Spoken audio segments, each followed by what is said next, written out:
नमस्कार दर्शकों, उत्तराखंड डायरी के इस अंक में आप सभी का हार्दिक स्वागत है। आपके साथ मैं रेनू प्रीति। आज के अंक में सबसे पहले बात करेंगे स्टेट क्रेडिट सेमिनार की।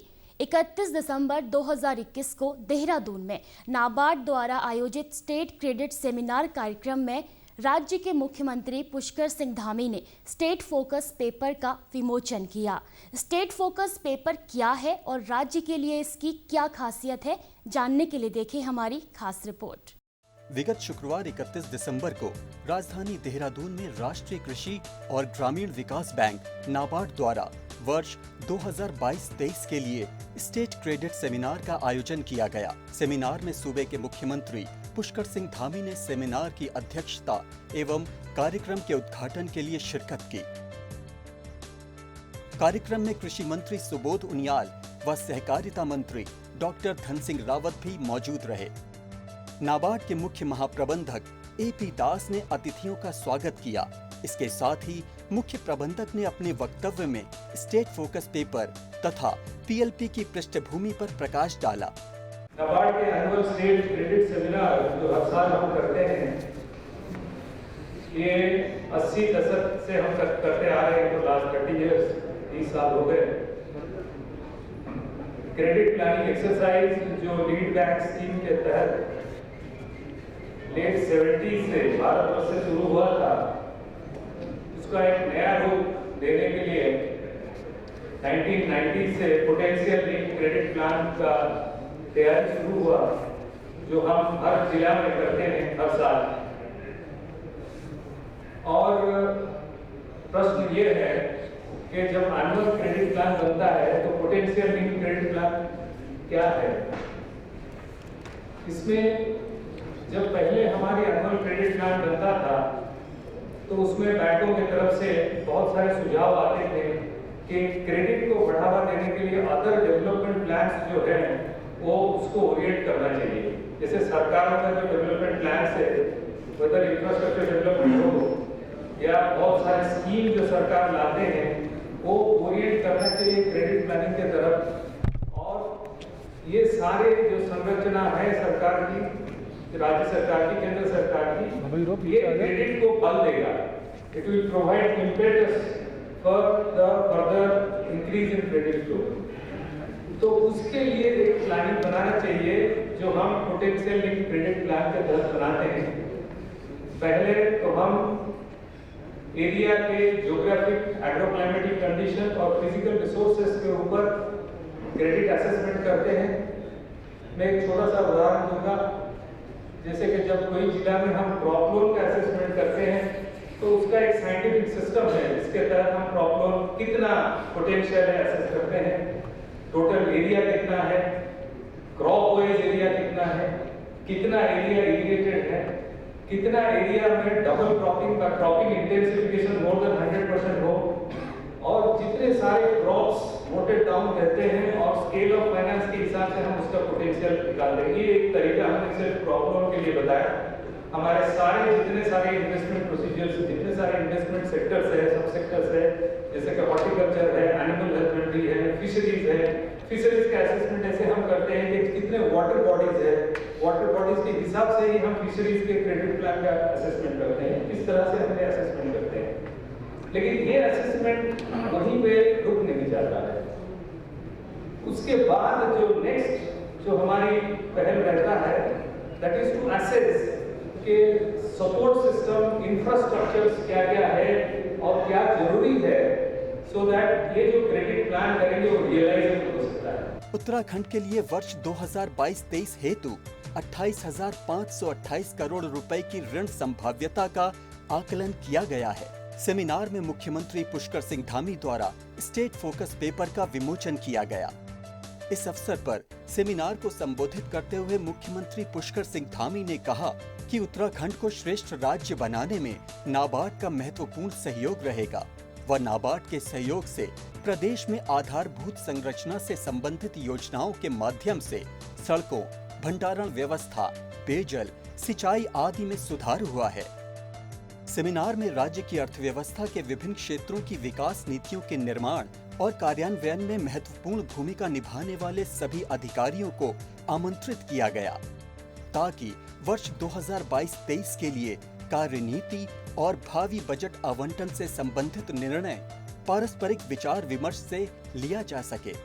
सेमिनार में कृषि मंत्री सुबोध उनियाल ने स्टेट क्रेडिट सेमिनार के आयोजन के लिए नाबार्ड को बधाई दी तथा नाबार्ड के सभी विकासपरक कार्यों की प्रशंसा की। आपको बताते चले कि राष्ट्रीय कृषि और ग्रामीण विकास बैंक द्वारा प्रत्येक वर्ष स्टेट क्रेडिट सेमिनार का आयोजन किया जाता है, जो कि नाबार्ड द्वारा तैयार स्टेट फोकस पेपर पर आधारित होता है। स्टेट फोकस पेपर में क्षेत्रवार, जिलेवार क्रेडिट संभाव्यताओं की पहचान कर उन्हें रेखांकित किया जाता है तथा राज्य में अतिरिक्त बुनियादी सुविधाओं और सहयोगी सेवाओं की आवश्यकता पर प्रकाश डाला जाता है।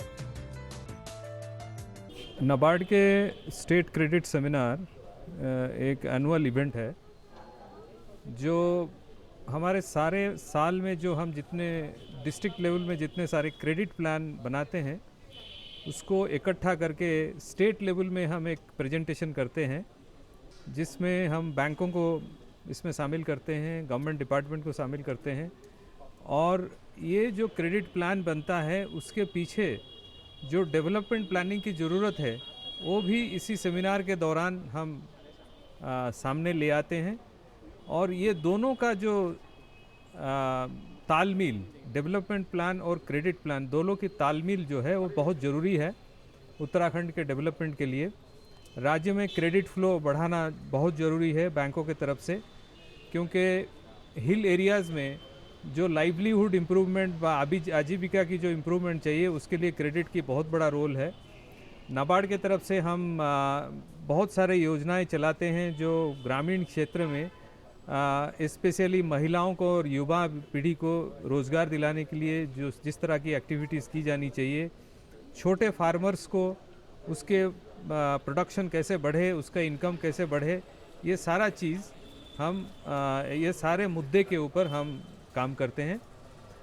राज्य सरकार को इंफ्रास्ट्रक्चर डेवलपमेंट के लिए, जैसे कि रोड हो व इरिगेशन स्ट्रक्चर हो, स्कूल्स हो, इस तरह की जितने इंफ्रास्ट्रक्चर है उसके लिए नाबार्ड के तरफ से हम हर साल 400 से 500 करोड़ रुपया का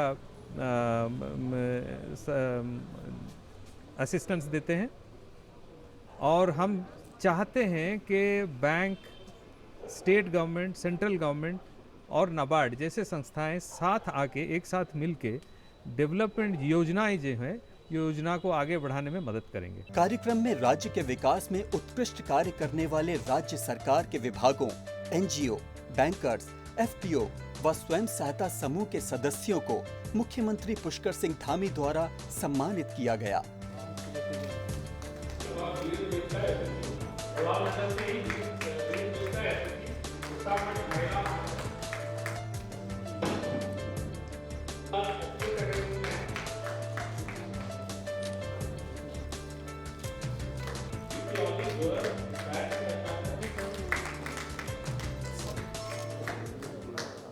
राज्य की ऋण संभाव्यताओं को देखते हुए आज नाबार्ड ने अपना स्टेट क्रेडिट प्लान प्रस्तुत किया सभी के सामने, जिसमें कि 28,000 लाख की संभाव्यता दिखाई गई थी।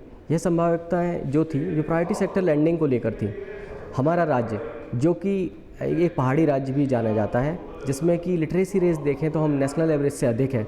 साथ ही साथ यहाँ पे हम यदि सीडी रेशियो की बात करते हैं जो कि 40% से कम हमारे 9 जिलों में आता है। यदि हम बात करें डेवलपमेंट के बारे में, तो जो डिस्ट्रिक्ट्स हैं, 3 ऐसे डिस्ट्रिक्ट्स हैं जहाँ पे सारी चीज़ें आपको मौजूद हो जाती हैं, सारा इंफ्रास्ट्रक्चर मिलता है, लेकिन पहाड़ी क्षेत्रों में यह सभी की कमी है। हम इरिगेशन की ही बात करें तो जहाँ पे हमारे जो प्लेन्स के क्षेत्र हैं, जहाँ पे 94% तक है ना इरिगेशन फैसिलिटीज़ हैं, परंतु पहाड़ी राज्यों में सिर्फ 13% ही इरिगेशन फैसिलिटी है, जो कि कृषि और संबद्ध क्षेत्र के लिए बहुत ही इम्पॉर्टेंट है।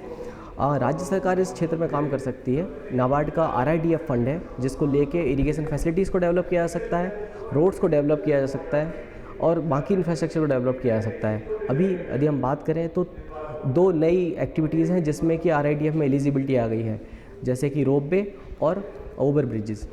राज्य सरकार चाहे तो इस क्षेत्र में काफ़ी सारी चीज़ें नाबार्ड के माध्यम से ले सकती है। नाबार्ड कुछ क्षेत्रों में काम कर रहा है, जैसे 2 लाख किलोमीटर से अधिक में हमने रोड्स और इरिगेशन फैसिलिटीज़ पहुंचाई हैं। 12,000 से अधिक गाँवों को रोड्स के द्वारा कनेक्ट किया गया है। और इसमें कई सारे ऐसे डेवलपमेंटल एक्टिविटीज़ हैं, चाहे वो स्वयं सहायता समूह हो, चाहे वो कृषक उत्पादक संगठन हो, जो कि यहाँ पे 120 से अधिक नाबार्ड ने प्रमोट किए हैं। सरकार की योजनाओं को साथ में लेते हुए, चाहे वो IMA विलेज हो, चाहे वो सब्सिडीज़ हो, चाहे PMFME की हो, चाहे PMEGP हो, उन सभी को साथ में लेते हुए और एक साथ मिलके काम करने को एक साथ आके सभी स्टेक होल्डर, चाहे वो बैंक्स हों, स्टेट गवर्नमेंट हो, NGO पार्टनर्स हों, चाहे वो FPOs हों, SHGs हों, महिलाएं हों या फिर नाबार्ड हो, ये सभी मिलके काम करने के लिए एक संभाव्यता प्रस्तुत की गई है। और इसमें 3 विशेष जो संभाव्यता प्लान हो, उसमें 3 लोगों को हमने विशेष ध्यान दिया गया है। एक बैंकिंग प्रणाली जो अपनी क्रेडिट प्लानिंग साल भर के लिए इस संभाव्यता को देखते हुए कर सकती है। दूसरा स्टेट गवर्नमेंट जो कि अपनी पॉलिसी इनिशिएटिव्स में इन सभी चीज़ों को ध्यान में रख सकती है। और तीसरा है डेवलपमेंटल अप्रोच, चाहे वो इंफ्रास्ट्रक्चर हो, चाहे वो और चीज़ें हों, उन सभी के लिए इसमें बात की गई है। तो दर्शकों, हमारे आज के अंक में बस इतना ही। उम्मीद करती हूँ आपको हमारा ये अंक ज़रूर पसंद आया होगा। जल्द मिलेंगे एक नए अंक के साथ, तब तक के लिए मुझे दीजिए इजाज़त। नमस्कार।